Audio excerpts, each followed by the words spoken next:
નમસ્કાર મિત્રો, આપણે જે સોશિયલ મીડિયા પ્લેટફોર્મ પરથી જોઈ રહ્યા છીએ ત્યાંથી આપણે ખાસ એક દર્શક મિત્રોને કહીએ કે ઇતિહાસમાં એવું છે, આપણે પણ ઘણી જગ્યાએ વાંચ્યું છે અને ઘણી જગ્યાએ જોયું નથી, પરંતુ ઇતિહાસ તમે વાંચો ને આજે પણ તમે જુઓ એટલે તમને ખ્યાલ આવે કે ચારણોએ ત્રાગા કરેલા છે. જરૂર પડે ત્યાં ચારણોએ કલમ પણ લીધી છે અને જરૂર પડે ત્યાં ચારણોએ કટારી પણ લીધી છે. આવું પણ ઇતિહાસમાં આપણને જોવા મળે છે. આપણી સાથે હાસ્યકાર એટલે કે લોક સાહિત્યકાર અને હાસ્યના બેતાબ બાદશાહ હકાભા જોડાય છે. હકાભા પાસેથી જાણવું છે, જેઓ ચારણ છે અને ચારણોમાં હકાભા ત્રાગા કેવી રીતે કરે. પહેલાં ત્રાગુ એટલે શું, ત્રાગા કેમ કરતા, અને આપણે ગુજરાતમાં તમે જે જોયેલા છે કઈ કઈ જગ્યાએ ત્રાગા છે, આ ત્રણેય વાત કરવી છે. પહેલાં પ્રથમ તો ત્રાગુ એટલે શું?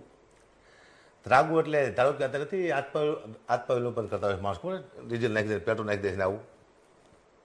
આ ત્રાગુ અલગ આવતું ચારણોમાં. ગઢવી ત્રાગુ કરતા એટલે જોવાવાળાને રૂં કાપી ઉઠતી કે હવે આનું રિઝલ્ટ આવશે, આનું ખોફનાક રિઝલ્ટ આવશે આનું. ત્રાગુ એટલે ધારો કે ગઢવીની દીકરી નક્કી કરી લીધું, ગઢવી નક્કી કરી લીધું કે અનિતિ સામેમાં લડવું છે અને રાજા કોઈ હોય માનતા ન હોય, પછી ત્રાગા કરતા અનિતિ સામે ન્યાય આપવા માટે, પછી પબ્લિકને ન્યાય આપવા માટે હોય કે અંદર રાજાઓને ન્યાય આપવા માટે હોય. ત્રાગા કરતા. ત્રાગા એટલે ધારો કે આમ નીકળે ત્રાગા કરવા માટે 3 દિવસ સુધી બેસે લોકો, 3 દિવસ સુધી બેસવાનું આવે ત્રાગામાં. ઓછામાં ઓછા 300 ત્રાગા થયા છે ગુજરાતમાં ટોટલ. એથી વધુ થયા ના નહીં, પણ ઓછામાં ઓછા 300 ત્રાગા તો પાકા. ત્રાગામાં એવું હોય છે કે આમ 3 દિવસ 3.5 દિવસ ભૂખું બેહવાનું આવે અને કોઈ પણ ગઢવીને ખબર પડે કે આ ત્રાગુ છે એટલે કોઈ પણ ગઢવી નીકળે ને અહીંયા બેસી જાય ઉપવાસ આંદોલન. આંદોલનમાંથી ઉપવાસ. પછી 3 દિવસ એવી શક્તિ પેદા થાય કે જૂનું આવે છે. પછી ચાણ હોય કે ચાણની દીકરી ઊભી થાય, પછી કટાર હોય એટલે આમ પોતાના એક અંગ કાપતી હોય, એક આંગળી, પછી બીજી આંગળી, ત્રીજી આંગળી, હાથ કાપી નાખે, ગળે આમ કાપી નાખે, છાતી કાઢી નાખે, પોતાને આમ ચીરી કરી નાખે. આવા ત્રાગા લોકો તાહીમામ થઈ ગયું, હવે શું થાય છે, છોતરા કાઢી નાખે એવું ત્રાગુ થતું. આને ત્રાગા કહેવામાં આવતા કે પોતાને યાતના આપે ભયાનક, પોતે એવું સત ચડ્યું હોય એને ખુદને ખ્યાલ હોય એવું સત જૂનું એટલું બધું હોય ત્રાગુ. પછી એ ત્રાગુ કર્યા પછી જ્યાં ત્રાગુ કર્યો એનું પૂરું થઈ જાય છે, એ રાજ્યનું પૂરું થઈ જાય છે, એ ગામનું પૂરું થઈ જાય છે. 100 વર્ષ સુધી ત્રાગા સરા પાછળ થવડતા એમ. એવા ઘણા ગામ છે. આ પેલું આપણે ચોટીલા લો, ત્યાં એક રબારી દીકરી માટે ત્રાગુ કર્યું ગઢવી, રબારી દીકરી માટે થઈને ગઢવી ચોટીલામાં. એ તમે આજે હાલમાં તમે કોઈને પૂછો ઇતિહાસ ત્રાગાનો, મારું મોહાર છે મોઢવાણા લખતર પાસે, ત્યાં ત્રાગુ કર્યું હતું 2 દીકરી, ચારણ ને ગઢવીએ. અહીંયા ઇતિહાસ તમે પૂછી લેજો. ત્રાગા જામનગરમાં કામબાઈમાં કર્યું ત્રાગુ, પૂરું કરી નાખી. સત્ય નાશ જ હોય, એમાં કંઈ ફેર ન પડે. હજી હાલમાં ગઢવી દીકરી ત્રાગુ કરે ને, કંઈ મિનમેક નહીં. 3.5 દિવસ ભૂખ્યા રહે ને ઉપડે ત્રાગુ કરવા માટે, એટલે લોકોને એકવાર જોવું પડે. ત્રાગા પણ ન્યાય માટે ત્રાગા કર્યા છે. અંદરો અંદર કોઈ 2 રાજાને માથાકૂટ હોય, એમાં જે ન્યાય બાજુ ગઢવી હોય અને ગઢવીનું અપમાન થાય એટલે ગઢવી ત્રાગુ કરતા. અમારું માન ના થતું એમ. પોતાના માટે નહીં, પણ ગમે તે અન્યાય માટે. અન્યાય માટે ત્રાગા બહુ કર્યા છે. આવા 300 ત્રાગા ઓછામાં ઓછા થયા છે. ત્રાગા માટે તો આ પેટ્રોલ નાખ્યું, પાણી નાખ્યું ને એવું ત્રાગુ નહીં. હળદું પેટ્રોલ, હળદું પાણી આમ માથે નાખી દે, દિવાળી દે છે, પછી પોલીસવાળા પકડી લે છે, એ ત્રાગુ નહીં. ત્રાગા જોવા માટે તમારે આંખમાં તાકાત નથી, તમે ત્રાગુ જોઈ શકો એટલે યાતના આપી. ચારણો તો અદભુત બલિદાન આપ્યા છે. એક પિક્ચર આવ્યું તમે જો છાવા, ચારણનું બલિદાન જો. હું કહું રાજપૂત અને ચારણોને આ પિક્ચર જોવું જોઈએ. છાવા શિવાજીના દીકરા સંભાજીનું પિક્ચર છે. ચારણ ઠેઠ સુધી રહેશે સંભાજી સાથે, અને મરતી વખતે પહેલાં ચારણને મારે છે, પછી સંભાજીને. બહુ યાતના સંભાજીને આપવામાં આવી. ચારણને પણ એટલી યાતના આપી છે અને સંભાજીને પણ એટલી યાતના આપી છે. નખ કાઢી નાખ્યા છે, આંખું કાઢી નાખી છે. ઔરંગઝેબ મારી ખ્યાલથી આંખું કાઢી નાખી, નખ કાઢી નાખ્યા, જીભ કાપી નાખી છે. 10-12 દિવસને રાખવામાં આવ્યા હતા સંભાજીને. પણ નો નિમો તો નો, આ રાજપૂત કહેવાય, નથી રમવું તત રમવું એમ. એકવાર અમારો ધર્મ અપનાય નહીં, હું સંભાજી. છાવા એટલે સિંહનું બચ્ચું, મતલબ સિંહનું બચ્ચું એમ. શિવાજી કરતાં પણ ઉજળો ઇતિહાસ સંભાજીનો દેખાડો એમાં. અને રાજી થયો હું પિક્ચર બનાવ્યું. એક ચારણની અને રાજપૂતની એક મિત્રતા બતાવી છે. એ ભાઈ સાહેબ છેલ્લે ચારણને મારવા માટે લઈ જાય છે અને જે દુઆનો સંવાદ થાય છે રાજપૂત વચ્ચે અને ચારણ વચ્ચે. હું તો બધાને કહું છું કે આ છાવ પિક્ચર જોવું જરૂરી છે હરેક જ્ઞાતિને. ચારણ કહે છે ને મેં નમક હું, તારે સંભાજી કે આપ નમક નહીં, આપ અમારે સર કે તાજ. તો મને પાવર આવ્યો. રાજપૂતને પણ પાવર આવશે આ પિક્ચર છે એટલે, કે રાજપૂતના ચારણોના સંબંધ શું હતા, કેટલું માન મર્યાદા હતી, કેટલું રાજપૂત ચારણો માટે શું કરતો અને ચારણ રાજપૂત માટે શું કરતો, એ આખું પિક્ચરમાં દેખાડવામાં આવ્યું છે. એકબીજા કેટલું બલિદાન આપે એકબીજા માટે. ચારણ બલિદાન દેવા માટે આવ્યો. ચારણ રાજપૂત બહુ બલિદાન આપ્યા છે. બીજી વાત એ કરું કે ચારણ અન્યાય સામે લડ્યો છે. ચારણે કોઈનું ખોટું કર્યું નહીં. ચારણે શ્રાપ આપ્યો, શ્રાપ સાચો છે. અત્યાર સુધી હજી પણ શ્રાપ સાચો પડે ચારણનો. આપણે દિલથી આપી હોય 100% સાચો પડે એમ. અંદર નાભીથી અવાજ, આંતરડીનો અવાજ, કોઈ જોયું હા, દુઃખી ચા ને જોયું? ચકમક તળી ઓછીના ઘણી આગ એ લાગે એટલે લાગે જ તેમાં ફેર નહીં. પણ બહુ બલિદાન છે ચારણોના. હરેક સમાજ માટે બલિદાન આપ્યા છે. ચારણે બધા સમાજને હરખા રાખ્યા છે, એને ચારણ કહેવાય. ચાર સમાજ આવે, બ્રાહ્મણ, ક્ષત્રિય, શૂદ્ર અને વૈશ્ય. આમાં આખી આખું દુનિયા આવી જાય છે. આમાં ચારણ નથી આવતા. યક્ષ, ગંધર્વ, કિન્નર, ચારણ, સિદ્ધ, દેવતા આ બધું એક લાઈનમાં આવે છે, એક જ લાઈનમાં. તમે શિવ પુરાણમાં જો અમારું ઓળખે છે, ખુદ શિવ બોલે છે, સિરિયલ જોતા હોય તો. રામ, વાલ્મીકી રામાયણમાં જો ચારણનો ઉલ્લેખ છે, વેદોમાં ચારણનો ઉલ્લેખ છે, દેવી ભાગવતમાં ચારણનો ઉલ્લેખ છે, હરેક ગ્રંથમાં ચારણો છે. ચારણો એવી કોમ નથી, એક ઉપરથી આવેલી દેવતાઈ કોમ છે, સીધી પ્રગટ થયેલી છે ચારણ.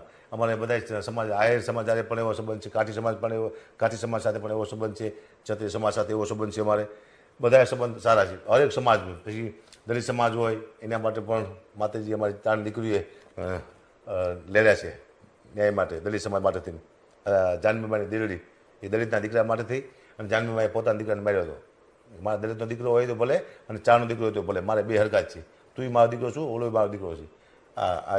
એમ ચારનું મહત્વ નથી કે ચારણ તો ચારણ, એમ નહીં. બહુ અદભુતને ભોગ આપ્યા છે, ત્યાગ આપ્યો ચારણોએ હરેક સમય. કોળી સમાજ માટે પણ ચારણનો ઇતિહાસ છે. આપણે અહીંયા લઈ લો, વાલોવડમાં બે કોળીના દીકરા હતા ઠાકોર, જેને જેતબે માટે જીવ દેવા માટે તૈયાર થયા હતા. તેના 100 ઘર છે, અહીંયા એકના 100 ઘર કર્યા છે ઠાકોરના અહીંયા આગળ વાલોવડમાં. તો આવા ઇતિહાસ બધા કોળી સમાજ હોય, ઠાકોર સમાજ હોય, દલિત સમાજ હોય, બ્રાહ્મણ હોય, સાધુ હોય, બધા જ સમાજ જેટલા છે, પટેલ સમાજ, બધા સમાજ સાથે સંકળાયેલા છે ચારણો. ચારણો કોઈ એક સમાજનો નથી, બધા સમાજનો ચારણ છે. જ્યાં જ્યાં નીતિ જોઈ, જ્યાં ન્યાય જોયો, અહીંયા ચારણ બોલ્યો છે. પછી મોતની પરવા નથી કરી. ખોટું છે તો ખોટું છે કહી દે, કંઈ ફેર નહીં, પછી ભલે મરી જઈએ. સત્યમાંથી ચારણ લેલો છે ને ગેરંટી હું તમને, મારી પાસે પુરાવા છે, પ્રૂફ છે, લેલો છે ચારણ. ચારણ નાની એવી કોમ નથી, વધુ રાજપૂત સાથે સંકળાયેલી કોમ છે ચારણ, અતિ નજીક. કારણ કે એને માન સન્માન, હું વચમાં કહેતો હતો કે ચારના ખાટલા માટે રાજપૂત સમાજ નથી બે હતો. એવા ઘણા સમાજ હતા, ચારના ખાટલા માટે નથી બે હતા. રાજપૂત સમાજ ખાસ ચારના ખાટલામાં નથી બે હતો. હજી એવા રાજપૂતો છે કે જેમાં ખાટલે નથી બે હતા. એ જાવ તો જત સમાજ નથી બે હતો ખાટલે. હું જો માલવણી જો ગીડિયા અમુક જત હોય છે જૂનમાની, એ મારા ખાટલે નથી બેતા કે ચારના ખાટલે ન બેહે. તો ચારના ખાટલે નહીં બેવાનું કારણ એ હતું કે પેલા ચારની દીકરીઓ હતી ને, ખાટલાને ખોર ભરતી હાડીથી, ખાટલાને ખોર હાડીથી ખાટલાને ભરતી. એટલે મુદ્દો એ હતો કે ચાની દીકરીની ઓઢણી માથે આપણે ન બેહે, બીજું કંઈ હતું નહીં. ચાની દીકરીની હાડીની એની ઓઢણીની ઇજ્જત કરતો રાજપૂત સમાજ, ક્યાં ઓઢણી માથે ન બેહે. આટલું અમને ઇજ્જત આપી છે બહુ. અમે પણ ન્યાય માટે ચારણો લડેલા છે. ત્રાગા એટલે તમે જોઈ ન છો કેવા ત્રાગા, 300 ત્રાગા કર્યા છે હરેક જગ્યાએ છે. તો આપણો કોઈ વાર ન્યૂઝવાળાને કહું, વિનંતી કરું કે ક્યાંક ફરજો, જ્યાં જ્યાં ચારણે ત્રાગા કર્યા છે અહીંયા તમે જોવા મળશે. ઘણા ત્રાગા કર્યા છે, પણ ન્યાય માટે ત્રાગા કરે છે. ન્યાય સિવાય ચાર લેડો નથી. ચોટીલા ત્રાગુ કઈ રીતે હતું ખબર તમને કોઈ પણ એના વિશે? ચોટીલામાં આમાં એવું છે કે સમય પ્રમાણે બોલવું અઘરું છે, પણ તો આપણે કાંઈક વિરોધ ક્યારે થઈ જાય. પણ જે છે એ તો હું કહી શકું, રબારી દીકરીને બેન કરેલી ચારણે, ધરમની બેન. તો એક દિવસ ચારણે જાય છે ને રબારી દીકરી રોતી હોય છે કે શું થયું બેન? કે મારી ભેંસ કોક ચોરી ગયું. મારી ભેંસ ચોરી ગયું કહું. ચારણે કીધું કે મારી બેનની ભેંસો લઈને આવું, પછી મારા બેનના ઘરનું દૂધ ખાવું, તારે તને મોડું નહીં દેખાડવું. ચારણે નીકળી ગયો છે. ફરતા ચોટીલા આવે છે ચારણ. કાઠી દરબાર ગામધણી હોય એટલે આવકાર આવે. ચારને જમવાનું કહે છે, બેહાડે છે કે બાપુ હું મારી ભેંસું ગોતવા નીકળું છું. તો કે વારું તો કરી લો, પછી આપણે બધી વાતો કરશું. વારું આપ્યું, એમાં દૂધ આવ્યું. જાણે જેવું દૂધ પીધું ને, કેટલા બુદ્ધિશાળી માણસો તે જાણે ગઢિયાઓ દૂધ પીધું, આમ જેવું ભૂટલો પીધું, એમ કીધું કે આ તો મારી બેન છે, એની ભેંસનું દૂધ છે. કાઠી દરબારે કીધું કે કવિરાજ તમારી ભૂલ થતી લાગે છે, અમે કે ચોર તો છે નહીં કે ભેંસું કોઈને ચોરી લઈ, કે નહીં ભેંસું મારી અહીંયા જ છે કે હોતો એમ. દરબારે કીધું કે ભાઈ જુઓ, કાઠી દરબારે માણસોને કે આવો ઢીવીની અહીંયા ભેંસું છે, રબારી દીકરીને અહીંયા ક્યાંય. પછી માણસોએ ફોડ પડ્યો કે આમાં એવું છે કે જે ચોર ચોરી કરીને ભેંસો લઈને જતા હતા, એમાં હવાર પડી ચોટી લાવ્યો ને તો પકડી જઈશું. એટલે કાઠી દરબાર હતા જે એમના વાળા ભેંસો પૂરી હતી. દરબાર હતા હાવ નિર્દોષ, કે લેવા દેવા જ નહીં કાઠી દરબારને. એની ખબર નહોતી કાઠી દરબારને કે આ ચાની ભેંસો અહીંયા આવી જઈશ, ખબર નહોતી. અને પછી દરબારે કીધું ભાઈ જાઓ, એટલે માણસોએ કીધું બાબુ વાત હજી છે, અહીં શું છે? તો કે તો લોચો કે આ ગઢવી કે બોલ્યા રહે નહીં કે, તો કે આપણે નથી છીએ. મુદ્દો શું કીધું હોત કે અમને ખબર નથી તો વાંધો ના આવે, પણ બીક ડર કે આ ચારો પછી શ્રાપ દીધે ત્યાં જવું, એટલે એક ડર હતો મોલ એમ. પછી ભેંસું કે મારી નાખવામાં આવે છે, દાટી દેવામાં આવે છે, આવું સાંભળ્યું છે અમારા દંત કથાઓ સાંભળી. નહીં કથા સાચી જ છે, દંત કથા નથી. પછી દાટી દેવામાં આવે છે. પછી ગઢવી જોઈ લો ભેંસું છે આમાંથી તમારી. ગઢવી જોયું કે નહીં, ભેંસું ગમે તમે ગમે કર્યું, મારી દૂધ હતું મારી બેનની ભેંસું પાકા પાય, હું ઘોડલો ભરતા મને ખબર પડી કીધું મારી બેનનું જ છે. તો કે ગઢવી હવે અમારી પાસે નથી હવે તમે શું કરશો બોલો. પછી ગઢવી ત્રાગુ કર્યા કે ભાઈ હરગે શ્રાપ દેશે કે ચોટેલે ચાળ જગે, હજી આટલું બોલે ને ત્યાં બધે કે ભાઈ બધાને વાંક નથી આમાં, બધાને તમે શું લાગો કરદરભાઈ કીધું એમ.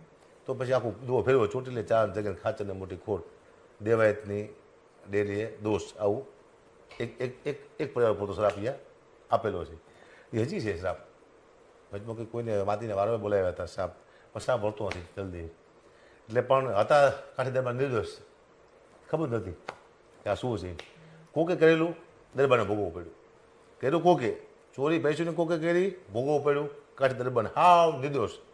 હું તો શું કે આ ભેંસું દેખાય છે તો આપણે ગુનેગાર ગણાવીશું, ગુનેગાર નહીં થવા માટે ભેંસુની ગાયબ કરી, સમજ્યા ને તમે? આવા ત્રાગા ખોટામાં ત્રાગા ભૂલથી ત્રાગા થયેલા પણ શ્રાપ હાથા પડી જાય. તો મિત્રો આ હતા હકાભા ગઢવીને આપણને જણાવ્યું કે ત્રાગા શું.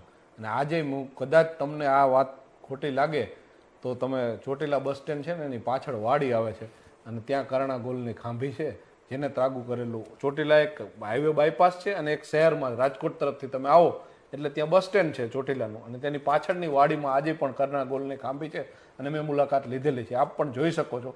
પરંતુ ત્રાગુ અને ન્યાય માટે કરેલા ત્રાગાઓ એની હકાભા પાસેથી આપણે આશેરી ઝલક મેળવી. પરંતુ આવા જ અવનવા એપિસોડનો વિડીયો જોવા માટે તમે અહીંયા જોવા મળશે. તમામ દર્શક મિત્રોનો ખૂબ ખૂબ આભાર. આભાર દર્શક મિત્રો.